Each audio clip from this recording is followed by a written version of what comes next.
Jeff Santos back here at the Democratic National Convention. You know, years ago I used to work in regional television in New York City, and we covered New Jersey and Connecticut politics, of course New York politics. This guy here was one of my favorites, still is. It's great to have Representative Bill Pascrell, who's with us here. Representative, great to have you back on. It's been a long time. Great to see you. Great to see you. We had a little fun with one of the congressmen who are not here, a good friend of us up in Massachusetts. And, that's right. He's my closest buddy in the Congress. Representative Capuano, We're trouble. You see us coming as trouble. I used to be his constituent, just missed his district by a town, and we're hoping to move back into his district. Let me ask you this. The Democratic Party, you know, has taken its licks over the last couple of years. You lost the majority in the House, which we need to get back. But there seems to be a resurgence. There seems to be a fight back. Governor Patrick, who was speaking last night from Massachusetts, great speech. And one of the things that happened is that, you know, there was an opportunity for, I think, Democrats to feel proud again. And to feel like they have something they can be proud of with the accomplishments and what they're going to do for the next 4 years. Your thoughts? No convention sways that many people out there. We all know this, but on the other hand, the convention either is going to have a singular message, and I think it threaded its way through. It was a common thread through all of the speakers last night, from Michelle to former Governor Strickland, right, to Governor Deval Patrick. Deval Patrick, and you know what? I think the theme is that. Instead of numbers, let's talk about human beings. And maybe the numbers don't look as good as we think they should look, but look where we started. 700,000 jobs were being lost a month when Obama raised his hand. They never wanted him to be successful in the first place. But that's beside the point. He tried to bring them together. I was there. He tried to bring both parties together. I think Speaker Boehner wanted it to happen. But he allowed the right wing of his party, and they can deny this as long as they want, but their orders were, you don't give this guy a break. This is America. We're in a situation almost as bad as the Depression. And what are you talking about, playing petty politics? They never wanted this president to succeed, which means they never wanted to help bring some impetus, some precipitation to creation of jobs. Even the president in the State of the Union this year, and this is what really perturbed me. He had 4 pillars for having the government do its part, because the government can't do everything unless we create all public jobs, and we're not going to do that. But much of that worked, however, during the Depression, and we were almost there. We were on the precipice. We were going to fall off almost, and we made that decision.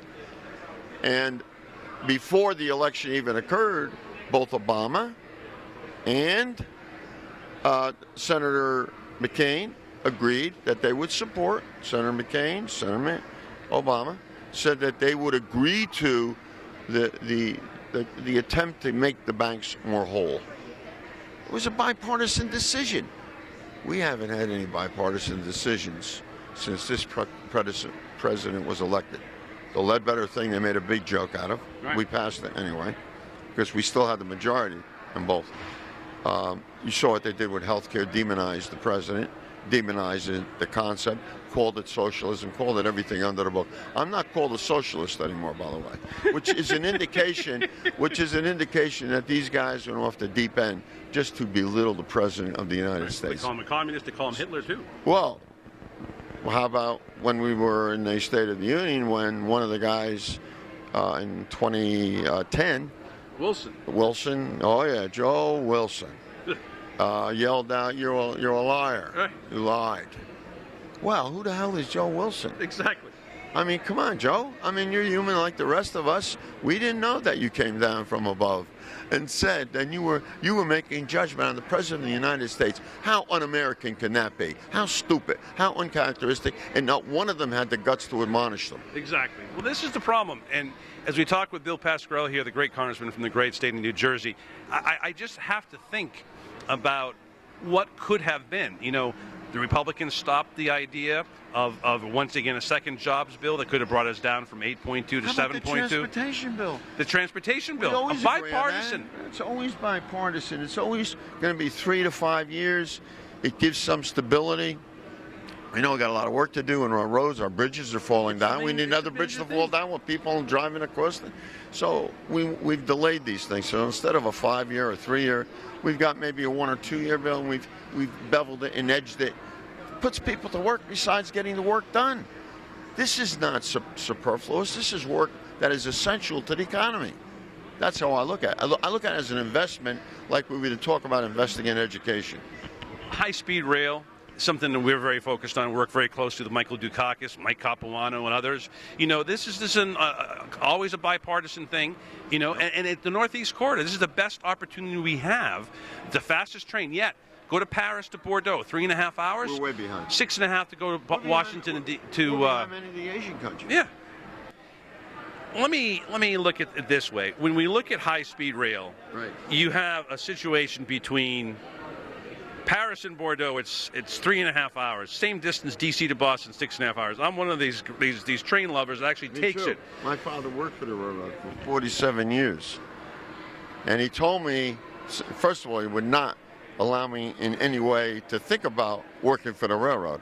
These guys did pick and shovel and everything else. My father started out sweeping. He only went to the 6th grade, God bless him, the smartest man I ever met, cleaning out the offices. And he became the chairman of interstate commerce for the entire Erie-Lackawanna Railroad.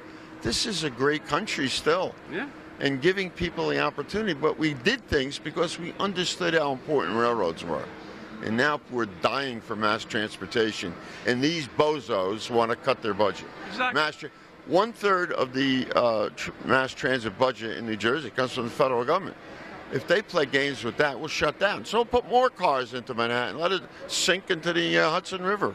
Unbelievable. Now, you have, about New Jersey, we were talking with your colleague Rob Andrews today. Chris Christie. Now, there's a guy who has the audacity, we just talked with the teachers' unions, the audacity to blame teachers, the most important profession in America. Police and fire. Right. So, and these folks are more apt to vote Republican. They vote against their own interests.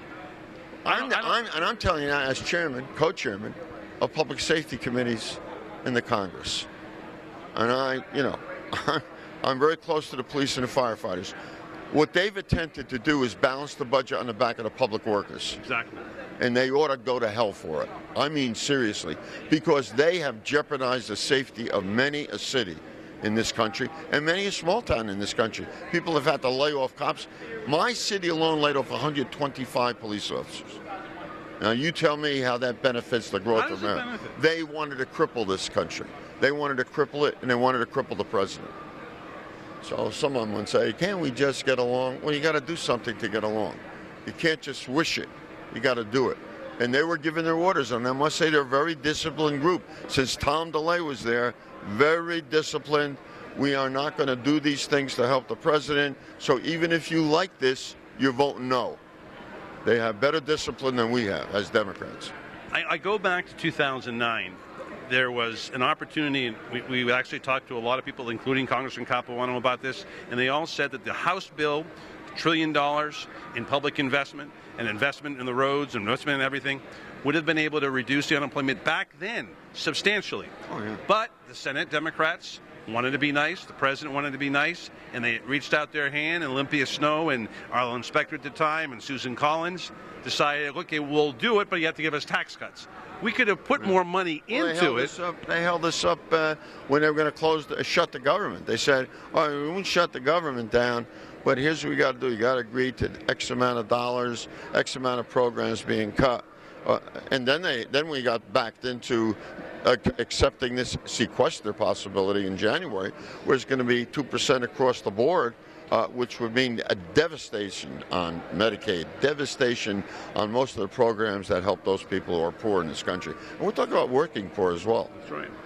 You know, it's so great to talk to you, and I really think that what we need is an opportunity to to get this real message out. And I really love what Governor Patrick did last night. I think great speech. He really did. And I think what you're doing, and by being very, very honest and speaking truth to power, is to me an important piece, because we need more Democrats like that, to tell you the truth, Congressman. Can I just add one other thing, if I can? I just checked this last night because I do a lot of reading about the Ryan budget since 2009. I read it very carefully. In fact, I'm the Democrat, and Mike Capuano joined me.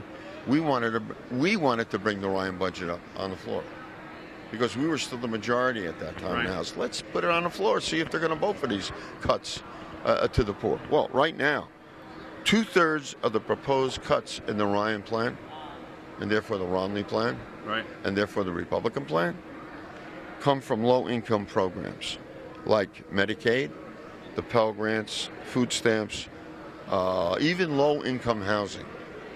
These birds are going to bring us to be a third world country. That's right. And we know we got to tackle the debt, but we shouldn't have to tackle the debt and then throw people aside as if they don't matter. Would you say balancing the budget on the backs of middle-class and working-class Americans? And that's why we're shrinking. Thank you, sir. Look at how much with the middle class. Look at how we're shrinking in terms of our income over the last 30 years. Median income in this country is $45,000. $45,000. Where does that get you today? Right. In New Jersey, in New York, maybe on the streets. Absolutely.